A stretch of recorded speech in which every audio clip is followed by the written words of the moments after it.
അസ്സലാമു അലൈക്കും വറഹ്മത്തുള്ളാഹി തആല വബറകാതുഹു. ഹോസ്പിറ്റൽ കിടക്കയിൽ അതാ അർദ്ധബോധത്തിൽ കിടക്കുകയാണ് നമ്മുടെ അജ്മൽ. ഒന്ന് കണ്ണു തുറക്കുമ്പോഴെല്ലാം തൻ്റെ പ്രിയപ്പെട്ട ഹംദയുടെ മുഖം മാത്രമായിരുന്നു അവൻ്റെ മനസ്സിലുണ്ടായിരുന്നത്. ഒരു നിമിഷം അജ്മൽ അതാ വീണ്ടും മയക്കത്തിലേക്ക് വഴുതി വീണു. പെട്ടെന്നാണ് തൻ്റെ പ്രിയപ്പെട്ട ഹംദ അതാ തൻ്റെ അരികിലേക്ക് ഓടി വരുന്നത് കണ്ടത്. പിന്നാലെയായി ഒരു കാട്ടറബിയും. അജ്മൽ, എന്നെ രക്ഷിക്കൂ എന്ന് പറഞ്ഞുകൊണ്ട് അവൾ കരഞ്ഞുകൊണ്ടാണ് ഓടുന്നത്. അതും ഒരു മരുഭൂമിയിലൂടെ. വിജനമായ മരുഭൂമിയിൽ അവളെ രക്ഷിക്കാൻ ആരുമുണ്ടായിരുന്നില്ല. അവൾ ഭയന്നോടുകയാണ്. എന്നാൽ അജ്മൽ പെട്ടെന്നതാ അങ്ങോട്ടേക്ക് ചാടി വീഴുന്നു. പക്ഷേ അജ്മലിനെയും തട്ടിമാറ്റിക്കൊണ്ട് അറബി നേരെ അടുക്കുന്നത് തൻ്റെ ഹംദയുടെ അരികിലേക്കാണ്. അവളെ അതാ ഉപദ്രവിക്കുവാൻ വേണ്ടി ശ്രമിക്കുകയാണ് അയാൾ. പെട്ടെന്ന് ഹംദ എന്ന് പറഞ്ഞ് അജ്മൽ ഉറക്കെ അവിടെ നിന്ന് അലറി വിളിച്ചു. പെട്ടെന്ന് സിസ്റ്റർ, എന്തു പറ്റി? നന്നായിട്ട് ഉയർത്തിയിട്ടുണ്ടല്ലോ, എന്തു പറ്റി? എന്തോ കണ്ടു ഭയന്നോ? അത് സിസ്റ്റർ. ഓ, നിങ്ങളിപ്പോൾ ശരിക്കും സംസാരിക്കുന്നുണ്ടല്ലോ ഡോക്ടർ.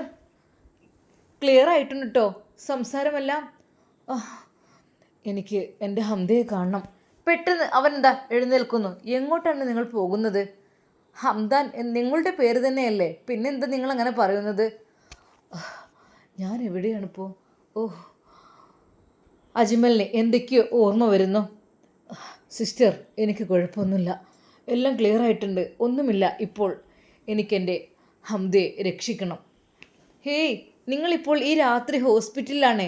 നിങ്ങൾ എങ്ങോട്ടാണ് ഇപ്പോൾ പോകുന്നത്? റബ്ബേ, മാനസിക നിലയിൽ വല്ല മാറ്റവും വന്നോ? എന്തോ ആവോ. അജ്മൽ ഒരു നിമിഷം പടച്ച റബ്ബിലേക്ക് കരങ്ങൾ ഉയർത്തി. അല്ലാ, എൻ്റെ ഹംദ എവിടെയാണ് റബ്ബേ? എന്തോ ഒരു അപകടം അവളെ പതിയിരിക്കുന്നു. അതുകൊണ്ടാണ് പടച്ച റബ്ബ് എനിക്കത് കാണിച്ചു തന്നത്. എനിക്ക് നന്നായിട്ടറിയാം. അല്ലാ, തവക്കൽത്തു അലല്ലാ. റബ്ബേ റഹ്മാനെ, എൻ്റെ പെണ്ണ് എവിടെയാണാവോ? അല്ലാ. ഒരു നിമിഷം അജ്മലിന് അവിടെ നിൽക്കുവാൻ മനസ്സുണ്ടായിരുന്നില്ല. അവൻ അവിടെ നിന്ന് എഴുന്നേറ്റ് പോരാൻ നിന്നപ്പോൾ, അതെ, അങ്ങനെ പറ്റില്ല. നിങ്ങളുടെ യഥാർത്ഥ ഉടമസ്ഥനെ കണ്ടെത്താതെ. നോ, എനിക്ക് ഉടമസ്ഥരില്ല, ഞാൻ ഒറ്റക്കാണ് എന്ന് പറഞ്ഞാൽ അങ്ങനെ പറ്റില്ല. ഡിസ്ചാർജൊക്കെ ചെയ്തതിന് ശേഷം ഇവിടുന്ന് പോകാൻ പറ്റുള്ളൂ. എന്നാൽ അജ്മൽ ശരിക്കും ഒരു ഭ്രാന്തനെ പോലെ അവിടെ നിന്ന് പുറത്തിറങ്ങുവാനുള്ള തയ്യാറെടുപ്പിലായിരുന്നു. സിസ്റ്റർ, ദയവായി എന്നെ പുറത്തേക്ക് വിടണം. എൻ്റെ പെണ്ണിന് എന്തോ അപകടം വരുന്നുണ്ട്. എന്താണ് നിങ്ങളീ പറയുന്നത്? നിങ്ങൾ എന്താണ് ഈ പറയുന്നത്? സ്വപ്നം കണ്ടതല്ലേ? ഓ, എന്നാലും അജ്മൽ അത് പ്രാർത്ഥിക്കുന്നു. പടച്ച റബ്ബേ, അല്ലാ, എൻ്റെ പെണ്ണിനെന്തോ അപകടം സംഭവിക്കുകയാണല്ലോ. റഹ്മാനെ, പടച്ചോനെ, നീ കാക്ക്. സത്യം പറഞ്ഞാൽ അജ്മലിൻ്റെ മനസ്സിലേക്ക് എന്തൊക്കെയോ പേടികൾ വരുന്നുണ്ട്. അത് തൻ്റെ ഹംദയെ എന്തൊക്കെയോ ഉപദ്രവം നേരിടുകയാണ് തൻ്റെ ഹംദ എന്നൊക്കെ തോന്നി തുടങ്ങുകയാണ്. എങ്ങനെയായാലും അവളെ രക്ഷിക്കണം, രക്ഷിച്ചേ തീരൂ. റബ്ബേ റഹ്മാനെ, നീ കാത്ത് രക്ഷിക്ക്. എന്താണെന്നറിയില്ല, അജ്മലിൻ്റെ പ്രാർത്ഥന പടച്ചറബ് സ്വീകരിച്ചോ അറിയില്ല. അതാ അറബി അവളുടെ റൂമിനടുത്തേക്ക് എത്തിയിരിക്കുന്നു. അല്ലാതെ നിക്കാഹ് പെട്ടെന്ന് കഴിച്ചു തരില്ല. എന്തെങ്കിലും ഒരു അടയാളം വേണം. ഒന്നുമില്ലെങ്കിൽ കളവെങ്കിലും പറയണം. അതായിരുന്നു അയാൾ വിചാരിച്ചിരുന്നത്. എന്നാൽ പെട്ടെന്ന് അതാ ഉമ്മുൽ ഖൈർ ഉണരുന്നു.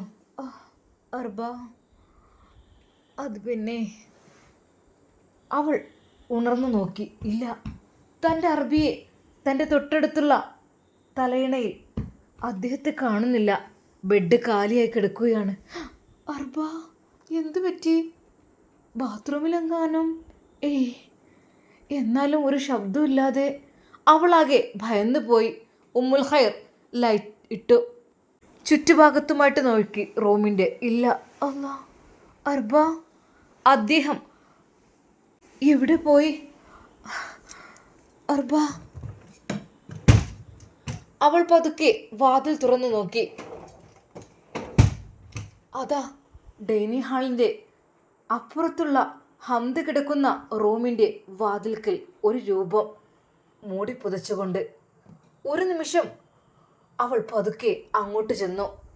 തൻ്റെ ഭർത്താവ് അതാ ഹംദയുടെ റൂമിൻ്റെ വാതിലിനടുത്ത് നിൽക്കുന്നു. അവൾ പെട്ടെന്ന് പിന്നിൽ നിന്ന് അയാളുടെ തോളിൽ പിടിച്ചു. എന്താ ഇവിടെ നിൽക്കുന്നത്? പെട്ടെന്ന് അയാൾ ഞെട്ടിത്തെറിച്ചു. മനുഷ്യനെ പേടിപ്പിക്കാൻ വേണ്ടിയിട്ട് ഇങ്ങനെയൊക്കെ പെട്ടെന്ന് പിന്നാലെ വന്ന് എന്തിനാ ഇവിടെ വന്ന് നിൽക്കുന്നത്? അത് എന്താ സത്യം പറയണം. ഈ നട്ടപ്പാതിരാക്കി എന്തിനു വേണ്ടിയിട്ടാണ് ഇവിടെ വന്ന് നിൽക്കുന്നത്? അത് ആ റൂമിൽ നിന്ന് എന്തൊരു ശബ്ദം കേട്ടപ്പോൾ ഞാനൊന്ന് ഇറങ്ങി നോക്കിയതാണ്. പറയാൻ പറ്റില്ലല്ലോ, കാരണം നിക്കാഹ് ഉറപ്പിച്ച പെണ്ണല്ലേ. അപ്പോൾ എനിക്ക് ഭയം തോന്നിയിട്ട് ഞാൻ ഇറങ്ങി വന്ന് നോക്കിയതാണ്. സത്യം പറയണം, നിങ്ങൾ എൻ്റെ മുഖത്ത് നോക്ക്. പക്ഷേ അറബിക്ക് അവളുടെ മുഖത്ത് നോക്കാൻ കഴിഞ്ഞില്ല. അതെ, നിങ്ങൾ ഇത്ര പ്രായമായ മനുഷ്യനാണ്. അവളൊരു കൊച്ചു പെൺകുട്ടിയാണ്. നിക്കാഹ് കഴിഞ്ഞെങ്കിൽ നിങ്ങൾക്ക് ഹലാലാണ്. പക്ഷേ നിങ്ങളുടെ പ്ലാന് മറ്റു വല്ലതുമാണെങ്കിൽ ആ ഷക്കീല നിങ്ങളോട് എന്തെങ്കിലും പറഞ്ഞു തന്നിട്ടുണ്ടെങ്കിൽ പിന്നെ നിങ്ങളെ തളച്ചിടാൻ എന്നെക്കൊണ്ടാവില്ല. അതെ, ആ പെൺകുട്ടിക്ക് നിങ്ങളല്ലാതെ മറ്റൊരു ആളുണ്ട് ഇഷ്ടത്തിലുള്ള. നിങ്ങൾ ഒരിക്കലും വിവാഹം കഴിക്കാൻ അവൾ ആഗ്രഹിക്കുന്നില്ല. അവൾക്ക് ഇഷ്ടപ്പെട്ട ഒരു ചെറുപ്പക്കാരനായ യുവാവുണ്ട്. അവളെയാണ് അയാൾ സ്നേഹിക്കുന്നത്, അല്ലാതെ ഒരിക്കൽ പോലും നിങ്ങളെയല്ല. വിവാഹം കഴിഞ്ഞ് ഇത്ര പ്രായമായ നിങ്ങളെ കല്യാണം കഴിക്കാൻ അവൾക്കെന്താ ബുദ്ധിയില്ലേ? അവൾക്ക് ബുദ്ധിയൊക്കെ അല്പം കുറവാണല്ലോ. അതുകൊണ്ടാണല്ലേ വേഗം ഇങ്ങോട്ട് ഇറങ്ങിപ്പോകുന്നത്. നീ ഇതിൽ ഇടപെടേണ്ട ആവശ്യമില്ല. അവളുടെ കാര്യത്തിൽ ഞാൻ തീരുമാനമെടുക്കും. അത് നിക്കാഹ് കഴിഞ്ഞിട്ട് മതി. അതിനു മുമ്പ് ഒരിക്കൽ പോലും നിങ്ങൾക്ക് തീരുമാനമെടുക്കാൻ അവകാശമില്ല. ചുരുക്കി പറഞ്ഞാൽ അറബിയും ഭാര്യയും ചെറിയൊരു പ്രശ്നമാണ് അവിടെ. അതെ, ആ കുട്ടി അവിടെ ഉറങ്ങിക്കോട്ടെ. നിങ്ങൾ ഈ വാതിൽക്കൽ വന്ന് നിൽക്കേണ്ട ഒരാവശ്യമില്ല. ഇങ്ങോട്ട് വന്നേ. തൻ്റെ ഭർത്താവിൻ്റെ അസുഖം അവൾക്ക് ശരിക്കും മനസ്സിലായി. ഉമ്മുൽ ഖൈർ തൻ്റെ ഭർത്താവിനോടായി പറഞ്ഞു, അതെ, നിങ്ങൾ ചെയ്യുന്നത് തികച്ചും തെറ്റായ കാര്യമാണ്. ഒരിക്കൽ പോലും നമുക്കിങ്ങനെ ചെയ്യാൻ അവകാശമില്ല. പിന്നെ ഈ ദുനിയാവിൽ വെച്ച് എന്തെങ്കിലുമൊക്കെ ചെയ്ത് കാട്ടിക്കൂട്ടിയിട്ട് മരണസമയം വരുമ്പോൾ ഇതെല്ലാം വലിയ പ്രശ്നമായി മാറും. അതുകൊണ്ട് ഒരിക്കൽ പോലും നിങ്ങളിതിന് നിൽക്കരുത്. പിന്നെ നിങ്ങൾക്ക് ഹലാലാക്കി കഴിഞ്ഞാൽ പിന്നെ എല്ലാം നിങ്ങൾക്കുള്ളതല്ലേ. കുറച്ച് ദിവസം കൂടി നിങ്ങൾക്ക് ക്ഷമിച്ചൂടെ? എന്താ, അതോ അതിനു മുമ്പ് ആ കുട്ടിയുടെ ജീവിതം നശിപ്പിച്ച് വെറുതെ അവളെ ഒരു വീണ്ടും അസുഖക്കാരിയാക്കണോ? അങ്ങനെ ആയിക്കഴിഞ്ഞാൽ ഒരിക്കൽ പോലും അവൾക്ക് നിങ്ങളെ ഇഷ്ടമുണ്ടാവില്ല. പറഞ്ഞില്ലെന്ന് വേണ്ട. അറബിയോട് അങ്ങനൊരു ഉപദേശം ഉമ്മുൽ ഖൈർ ഉപദേശിക്കുന്നു. എന്നാൽ അറബി താൽക്കാലികമായി ഒന്നും മിണ്ടിയില്ല. എല്ലാം നശിപ്പിച്ചു. ഇവളാണ് എല്ലാത്തിൻ്റെയും കാരണക്കാരി. ഒരുപക്ഷെ അജ്മലിൻ്റെ പ്രാർത്ഥന കൊണ്ടായിരിക്കും ആ സമയത്ത് ഉമ്മുൽ ഖൈറിനെ ഉണരാൻ തോന്നിയത്. ആ രാത്രി ഷക്കീലയും ഉറങ്ങുന്നുണ്ടായിരുന്നില്ല. എന്തൊക്കെയാണാവോ. എന്തൊക്കെ തന്നെയായാലും പെട്ടെന്ന് നിക്കാഹിനുള്ള പരിപാടികൾ കഴിക്കണം. അതിനു വേണ്ടി അറബിക്കൊരു സൂത്രം ഞാൻ പറഞ്ഞു കൊടുത്തിട്ടുണ്ട്. എന്നാൽ പിന്നെ അവൾ വിട്ടു പോവില്ലല്ലോ. അങ്ങനെയൊക്കെ തന്നെ നടക്കുള്ളൂ. അല്ലാതെ ഇപ്പോൾ എന്ത് ചെയ്യാനാ? സത്യം പറഞ്ഞാൽ വല്ലാത്ത വിഷമമായി ഉമ്മുൽ ഖൈറിന്. റബ്ബേ, പാവം പെൺകുട്ടി, ഒന്നും അറിയാതെ കിടക്കുന്ന. എന്താ റബ്ബേ, ഇവിടെ നിർത്തിയാൽ ഒരിക്കൽ പോലും അവൾ ശരിയാവില്ല. അവളെ പെട്ടെന്ന് തന്നെ ഇവിടെ നിന്ന് പറഞ്ഞേക്കണം. അതല്ല എങ്കിൽ അവൾ തീർച്ചയായും ചതിക്കപ്പെടും. എൻ്റെ ഭർത്താവിനെ എനിക്ക് തീരെ വിശ്വാസമില്ല. അതുകൊണ്ട് തന്നെ എന്തായാലും അവൾക്ക് ഇവിടെ നിന്ന് ഒരു രക്ഷ കൊടുക്കണം. എനിക്ക് എൻ്റെ അനിയത്തി പോലെയാണ് അവളെ കരുതുന്നത്. ഞാൻ പാവം കുട്ടിയാണ്. ഒരിക്കൽ പോലും ഇയാളെ ചതിയിലെ പെടാൻ ഞാൻ സമ്മതിക്കൂല. ആ രാത്രിയിൽ ഉമ്മുൽ ഖൈറിന് അത് മാത്രമായിരുന്നു ചിന്ത. എന്തായാലും വേണ്ടില്ല, നാളെ അറബി ഇല്ലാത്ത സമയത്ത് അല്ലെങ്കിൽ പുറത്തു പോകുന്ന സമയത്ത് എങ്ങനെയെങ്കിലും അവളെ ഇവിടെ നിന്ന് കൊണ്ടാക്കണം. അത് ഏറ്റവും സുരക്ഷിതമായ ഒരു സ്ഥലത്തേക്കാക്കണം. അല്ലാതെ അവൾ പാവമാണ് ആ പെണ്ണ്. പിറ്റേ ദിവസം രാവിലെ അതാ ഉമ്മുൽ ഖൈർ അവളെ വിളിക്കുന്നു. ഹംദ, മോളെ ഹംദ. ആ ഇത്ത. മോളെ, മോൾക്ക് വിഷമമൊന്നുമില്ലല്ലോ? കുഴപ്പമൊന്നുമില്ലല്ലോ? ഇല്ല മോളെ. ഇത്ത, ഞാൻ ഒരു കാര്യം പറയട്ടെ? എന്താ മോളെ? മോൾ ഭക്ഷണം കഴിക്കുക, എന്നിട്ട് പറയാം. അല്ല, ഞാൻ എൻ്റെ അജ്മലിനെ ഇന്നലെ സ്വപ്നത്തിൽ കണ്ടു. അദ്ദേഹം എന്നെ വിളിക്കുന്നതായിട്ടാണ് സ്വപ്നത്തിൽ കണ്ടത്. മോളെ, അജ്മൽ എവിടെയാണെന്നോ ഏതാണെന്നോ എന്താണെന്നോ അറിയാതെ എങ്ങനെ പോകാൻ പറ്റും നിനക്ക്? ഒരിക്കൽ പോലും അങ്ങനെ പോകാൻ പാടില്ലല്ലോ. അതും ഈ പ്രായം പെൺകുട്ടികളെ ഒറ്റയ്ക്ക് നടക്കുവാനേ പാടില്ല. എന്താ ചെയ്യേണ്ടത് മോളെ? എന്നെങ്ങനെങ്കിലും അറബിയമ്മയുടെ വീട്ടിലൊന്ന് എത്തിച്ചു തന്നാൽ മതി. എന്നാൽ ഞാൻ രക്ഷപ്പെടും. എനിക്കതറിയാം. അറബിയമ്മ മോളെ, എനിക്ക് അവരെക്കുറിച്ച് പരിചയമില്ല. ഒരുപാട് ബിസിനസ്സും കാര്യങ്ങളും ചെയ്യുന്ന അറബിയമ്മയാണ് മോളെ. അതിൻ്റെ ഡീറ്റെയിൽസും പേരും അറിയാതെ ഞാൻ എങ്ങനെ നിന്നെ... അല്ല, ആ അറബിയമ്മയെ വിശ്വസിക്കാൻ പറ്റുമോ?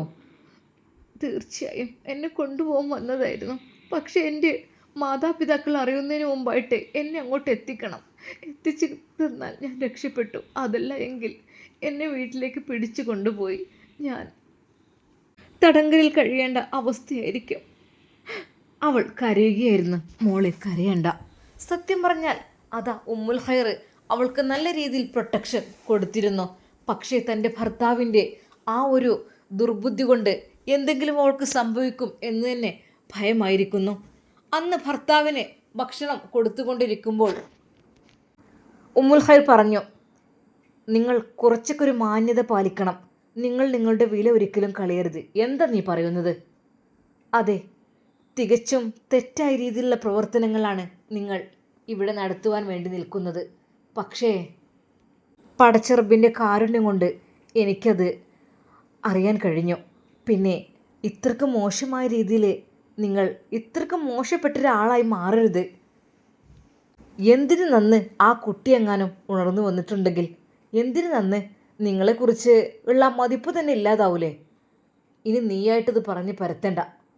അതെ, നിങ്ങൾ ഒരിക്കലും ഈ രീതിയിലാണെങ്കിൽ അവൾ നിങ്ങളെ കല്യാണം കഴിക്കില്ല. നിങ്ങളുടെ സ്വഭാവം ഒന്ന് മാറ്റണം. എന്നാൽ ഹംദയെ കുറിച്ചുള്ള ചിന്ത മാത്രമായിരുന്നു അയാളുടെ മനസ്സിൽ. ഏത് നിമിഷവും ഹംദയെ സ്വന്തമാക്കണം എന്നുള്ള ചിന്തയാണ് അദ്ദേഹത്തിനുള്ളത്. എനിക്ക് പടച്ചു വെച്ചതാണ് അവളെ, എനിക്ക് വേണ്ടി മാത്രം. ഞാനാണ് അവളുടെ ഭർത്താവായി വരിക. അപ്പോൾ എനിക്ക് അവളിൽ സ്വാതന്ത്ര്യമാണ്. നിങ്ങളിനിപ്പോൾ എന്തൊക്കെ തന്നെ പറഞ്ഞാലും ഇല്ലാതാക്കിയാലും എനിക്ക് അവളെ തന്നെ വേണം. എന്താ? അവളെ നിങ്ങൾ ഇങ്ങനെയുള്ള ചെറ്റത്തരങ്ങളെ കാണിച്ചിട്ട് അവൾ നിങ്ങളെ കൂടെ മണവാട്ടിയായി വരുന്നാണോ നിങ്ങൾ വിചാരിക്കുന്നത്? ഉമ്മുൽ ഖൈർ, മിണ്ടിപ്പോകരുത്. അടിച്ച് ഞാൻ പല്യാൻ തെറിപ്പിക്കും. ഓർത്ത് സംസാരിച്ചോ. അറബിക്ക് പ്രഷർ കൂടി, ദേഷ്യം കയറി. പക്ഷേ എന്ത് വന്നാലും വേണ്ടില്ല, ഹംദയെ ഇവിടെ നിന്ന് രക്ഷിച്ച മതിയാവോ. അവൾ എന്തെങ്കിലുമൊക്കെ അവൾക്ക് സംഭവിച്ചു പോയാൽ റബ്ബേ, ഞാനായിരിക്കും അതിൻ്റെ ഉത്തരവാദി. കാരണം ഞാനും കൂടിയിട്ടാണ് അവളെ ഇങ്ങോട്ട് കൂട്ടിക്കൊണ്ടുവന്നത്. അന്ന് അറബി ദേഷ്യത്തോടെയാണ് പുറത്തേക്ക് പോയത്. മോളെ ഹംദ, ഇത്ത, മോൾക്ക് രക്ഷപ്പെടാൻ ഏറ്റവും നല്ല സമയമാണിപ്പോൾ. പക്ഷേ അവിടെ കാവൽക്കാരുണ്ട് ഗേറ്റിൻ്റെ അരികിൽ. പുറത്ത് ആര് പോയാലും വരികയാണെങ്കിലും കറക്റ്റ് ശരിക്ക് നന്നായിട്ട് അവർ നിർദ്ദേശങ്ങൾ കൊടുക്കും. പിന്നെ അതുമാത്രമല്ല, എങ്ങനെയെങ്കിലും നീ രക്ഷപ്പെടാഞ്ഞാൽ നിൻ്റെ ജീവിതം നശിച്ചു പോകും ചെയ്യും. നിന്നെ ആ കിളവൻ സ്വന്തമാക്കി ഇവിടെ നിൻ്റെ കൂടെ അയാൾ ഇവിടെ ജീവിക്കും. പിന്നെ എനിക്ക് വിഷയമുണ്ടായിട്ടൊന്നുമല്ല. പക്ഷെ നിൻ്റെ ജീവിതം രക്ഷപ്പെടണമെങ്കിൽ, നിനക്ക് നിൻ്റെ പ്രിയപ്പെട്ട ആളുടെ കൂടെ ജീവിക്കണമെങ്കിൽ നീ രക്ഷപ്പെട്ടേ മതിയാവോ. എന്താ? എങ്ങനെയെങ്കിലും എന്നെ ഇവിടുന്ന് രക്ഷിക്കണം. എനിക്ക് എങ്ങനെയെങ്കിലും അജ്മലിനെ ഒന്ന് കണ്ടുമുട്ടിയാൽ മതി. അതിനുവേണ്ടി അറബിയമ്മയുടെ അരികിലെത്തിയാലും മതി. അങ്ങനെ അതാ ആ ദിവസം ഹംദയെ രക്ഷിക്കുവാൻ വേണ്ടി ഉമ്മുൽ ഖൈർ ഒരുങ്ങുകയാണ്. അതെ, പാറാവുകാരെ രണ്ട് ഭാഗത്തുമുണ്ട്. അവിടെ നിന്ന് ഹംദയെ രക്ഷിക്കണമെങ്കിൽ അല്പം പാടാണ്.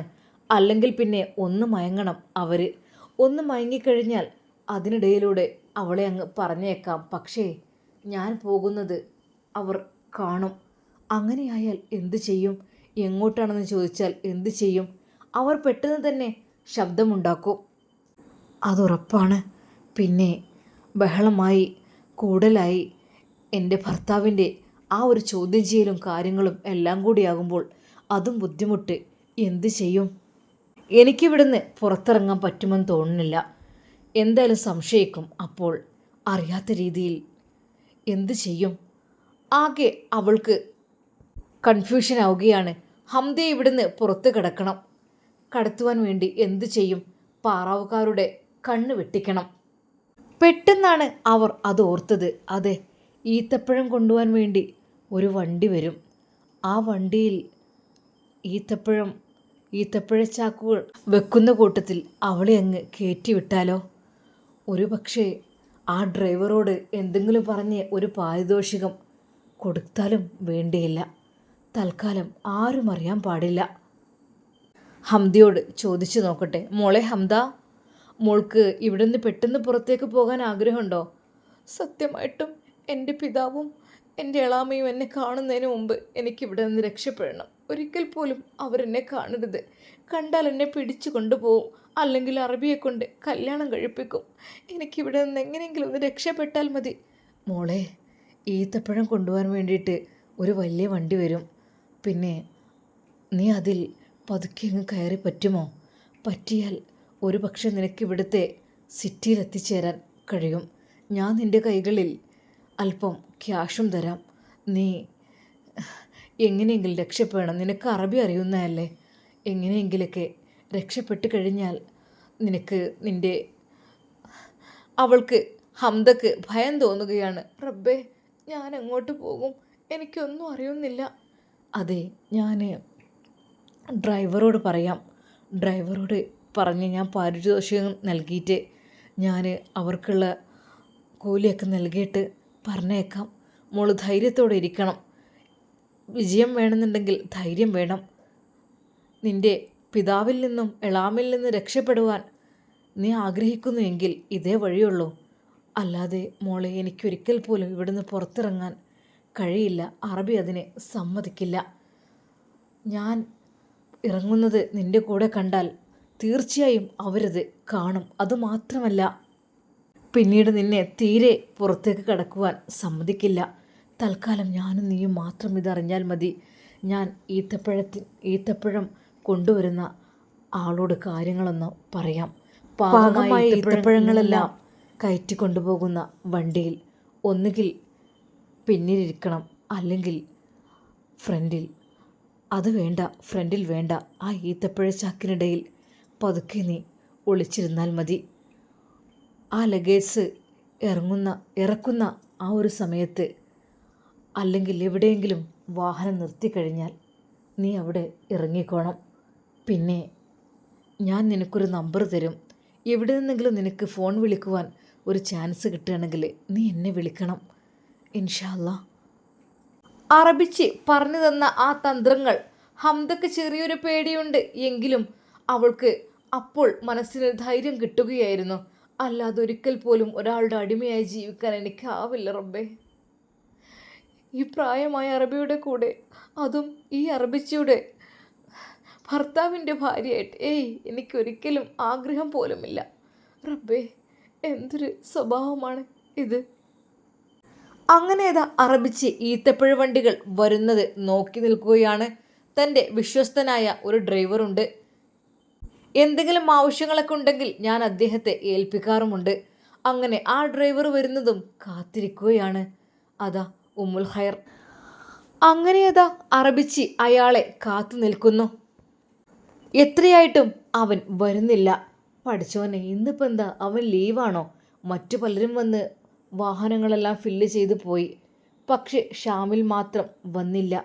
അറബിച്ചിയുടെ എല്ലാ പ്രതീക്ഷകളും അസ്തമിച്ചു. എന്നാൽ അല്പസമയം കഴിഞ്ഞപ്പോൾ ആ വണ്ടിക്കാരൻ വരുന്നു. പെട്ടെന്ന് അറബിച്ച്, ഷാമിൽ, മേഡം, അല്പൊന്ന് വൈകിപ്പോയി അല്ലേ? ഞാൻ വിചാരിച്ചു ഷാമിൽ വരില്ല എന്ന്. ലഗേജസൊക്കെ അവർ കൊണ്ടുപോയല്ലോ. ഇനിയൊരു ട്രിപ്പിനും കൂടെ അല്ലേ ഉണ്ടാവുള്ളൂ. അതെ ഷാമിൽ, ഞാൻ നിന്നോട് ഒരു കാര്യം പറയുന്നുണ്ട്. അത് നീ സുരക്ഷിതമായ സ്ഥലത്ത് അതിനെ ഏൽപ്പിക്കണം. പെട്ടെന്ന് അറബിച്ച് ദിർഹംസിൻ്റെ കെട്ടെടുത്ത് കുടഞ്ഞു കാണിച്ചു. ഷാമിൽ, ഒരു നിമിഷം ഷാമിലിൻ്റെ കണ്ണ് തള്ളിപ്പോയി. ഷാമിൽ, ഞാൻ നിനക്ക് ഒരു മുതൽ തരുന്നുണ്ട്. ആ മുതൽ കൃത്യമായ സ്ഥലത്ത് എത്തിക്കണം. ചിരിച്ചുകൊണ്ട് ഷാമിൽ പറഞ്ഞു. എന്താ മേഡം നിങ്ങളീ പറയുന്നത്? നിങ്ങളുടെ എല്ലാ കാര്യം ഞാൻ കൃത്യമായി ചെയ്യാറുള്ള ആളല്ലേ? എന്നാൽ അതെല്ലാം വസ്തുക്കളല്ലേ? പക്ഷേ ഇതങ്ങനെയല്ല, ഇത് ജീവനുള്ള ഒരു മനുഷ്യനാണ്. ഒരു നിമിഷം ഷാമിൽ ഒന്ന് ഞെട്ടി. മാഡം, അങ്ങ് എന്താണ് ഈ പറയുന്നത്? ആ അതെ, ഇവിടെ ഒരു പെൺകുട്ടി വന്നു പെട്ടിട്ടുണ്ട്. ആ കുട്ടിയെ നീ രക്ഷപ്പെടുത്തണം. നീ എവിടെയാണ് ബിസിനസ്സിന് വേണ്ടി ഈ ഒരു ചാക്കുകൾ കൊണ്ടുപോയി ഇടുന്നത്? അവിടെ തൊട്ടടുത്തോ, അല്ലെങ്കിൽ അവിടെ എവിടെയെങ്കിലും സുരക്ഷിതമായ ഒരു റൂം അവൾക്ക് നീ ഏൽപ്പിച്ചു കൊടുക്കണം. ആ റൂമിൽ അവൾ 2 ദിവസം കഴിയട്ടെ. മേഡം, എന്തൊക്കെയാണ് നിങ്ങളീ പറയുന്നത്? അതെ, അതാണ് ഷാമിലിൻ്റെ ഡ്യൂട്ടി. വീണ്ടും ആ ഒരു ദിർഹംസ് കെട്ട് കുടഞ്ഞു കാണിച്ചുകൊണ്ട് പറഞ്ഞു. ആ ആയിക്കോട്ടെ മേഡം. എന്നിട്ട് എവിടെ ഇരുത്തണം? അത് പാറാവുകാർ അവിടെ എല്ലാം ഉണ്ട്. ഫ്രണ്ടിലാകുമ്പോൾ ശരിക്കും കാണും. തൽക്കാലം അവൾ ഈത്തപ്പഴച്ചാക്കിൻ്റെ ഇടയിൽ പതുങ്ങിയിരിക്കട്ടെ. നന്നായി ചൂടുണ്ടാകും. എങ്കിലും അതിനുള്ള ഒരു സേഫ്റ്റി മാർഗം അവൾക്ക് കൊടുക്കണം. അങ്ങനെ ഹംദയെ ഈത്തപ്പഴ വണ്ടിയിൽ കയറ്റി വിടുവാൻ വേണ്ടി കാത്തിരിക്കുകയാണ്. ഹംദ മോളെ. മേഡം. മോളെ ഹംദ, നിനക്ക് പോകാൻ സമയമായി. മോൾക്ക് എന്തെങ്കിലും എടുക്കാനുണ്ടെങ്കിൽ എന്തെങ്കിലും എടുത്തോ, അത്യാവശ്യമായിട്ട്. പിന്നെ നിന്നെ ഷാമിലെ ഒരു ഈത്തപ്പഴം വിൽക്കുന്ന സ്ഥലത്തുള്ള അവിടെ ഒരു ഹോട്ടലിൽ ഏൽപ്പിച്ചു തരും. നീ അവിടെ ധൈര്യപൂർവ്വം നിൽക്കണം. നിനക്കുള്ള ഫുഡും കാര്യങ്ങളുമെല്ലാം അവിടെ എത്തിയിരിക്കും. നീ ഒന്നും കൊണ്ട് വിഷമിക്കണ്ട. പിന്നെ ഏത് ഹോട്ടലാന്ന് വെച്ചാൽ അത്. പിന്നെ എന്നാ ഞാൻ നിനക്കൊരു ഫോൺ തരാം. ഇത് നീ കയ്യിൽ പിടിക്കണം. എന്തെങ്കിലും അത്യാവശ്യം കാര്യങ്ങൾ വരികയാണെങ്കിൽ നീ എന്നെയുമായി ബന്ധപ്പെടണം. ഓക്കെ? പിന്നെ ഇത് കയ്യിൽ കരുതിക്കോളും. പിന്നെ ഒന്നും പേടിക്കണ്ട, ഭയക്കണ്ട. ധൈര്യപൂർവ്വം ബിസ്മില്ലാഹി തവക്കൽതു അലല്ലാഹ് എന്ന് പറഞ്ഞുകൊണ്ട് നീ കയറിക്കോ. അങ്ങനെ ഷാമിലിൻ്റെ ആ ഒരു ഈത്തപ്പഴം കൊണ്ടുപോകുന്ന വാഹനത്തിൽ അവളെ കയറ്റുവാൻ വേണ്ടി അറബിച്ച് നിൽക്കുന്നു. അത് അറബി കാണരുത് ഒരിക്കൽ പോലും. ഷാമിൽ വണ്ടി അടുപ്പിക്ക്. കുറച്ച് തോട്ടത്തിൻ്റെ അരികിലേക്കായിക്കൊണ്ട് വണ്ടി അടുപ്പിച്ചു. ആ ഒരു മറവിൽ അവളെ ഹംദയെ കൊണ്ടുപോവുകയാണ് ഉമ്മുൽ ഖൈർ. ഷാമിൽ, അവൾക്ക് ബാക്കിൽ കയറാൻ പ്രയാസം. അതെന്താ? ചെറിയൊരു സ്റ്റെയർ ഉണ്ടല്ലോ, അത് വെച്ച് അവളെ അതിൽ കയറ്റി. ഹംദ മോളെ, എത്തിയോട് ക്ഷമിക്കണം. ഇത്താക്ക് ഇതല്ലാതെ വേറെ വഴിയില്ല. നിനക്ക് രക്ഷപ്പെടണമെന്ന് തോന്നിയത് കൊണ്ട് മാത്രമാണ് ഞാൻ ഇതിൽ നിന്നത്. മോളെത്തിയോട് ക്ഷമിക്കണം. എന്തുണ്ടെങ്കിലും വിളിക്കണം കേട്ടോ, ഫോൺ അത് മറക്കണ്ട. എന്നാൽ ആ കൊട്ടാരത്തിൻ്റെ ഗേറ്റിനടുത്ത് പാറാവുകാരുടെ കൂടെ അയാളും ഉണ്ടായിരുന്നു, ആ അറബി. ശരിക്കും അവൾ ഞെട്ടിപ്പോയി. ഉമ്മുൽ ഖൈർ വിചാരിച്ചു, ഇദ്ദേഹം പുറത്തു പോയിരുന്നല്ലോ, വീണ്ടും ഇങ്ങോട്ട് വന്നോ? ഈത്തപ്പഴങ്ങൾ ചെക്ക് ചെയ്യുകയാണോ? കൂടുതൽ എടുത്തിട്ടുണ്ടോ? അതോ? ഒരു നിമിഷം അവൾക്ക് ഭയം തോന്നി. അറബി എങ്ങാനും അറിയുമോ എന്ന് കരുതി. എന്നാൽ ആ വാഹനത്തിൻ്റെ കൂടെ ഉമ്മുൽ ഖൈറും അവിടെ വരെ നടന്നു. ഷാമിൽ ഈത്തപ്പഴങ്ങളുമായി പോകുമ്പോൾ അറബി കൈ കാട്ടി നിർത്തുവാൻ ആവശ്യപ്പെട്ടു. ഷാമിൽ, വണ്ടി നിർത്ത്. ഇതിലെത്ര ലോഡുണ്ട്? അർബ, എന്നിടുന്ന പോലെ തന്നെ, അല്ലാതെ പ്രത്യേകിച്ച്. ഒന്ന് ചെക്ക് ചെയ്യണമല്ലോ. ഷാമിൽ ശരിക്കും വിയർത്തു പോയി. ഉമ്മുൽ ഖൈറിന് എന്ത് ചെയ്യണമെന്നായിപ്പോയി. ഇതെല്ലാം കേട്ട് ഹംദ പേടിച്ച് വിറച്ച് ആ ഈത്തപ്പഴ ചാക്കുകൾക്കിടയിൽ ഒളിച്ചിരുന്നു. ഹംദയെ അറബി കണ്ടുപിടിക്കുമോ? അതോ ഷാമിൽ വളരെയധികം സ്പീഡിൽ വാഹനമോടിച്ച് പോകുമോ? നമുക്ക് കാത്തിരുന്ന് കാണാം. അതുവരേക്കും എല്ലാവർക്കും അസ്സലാമു അലൈക്കും വറഹ്മത്തുള്ളാഹി തആല വബറകാതുഹു.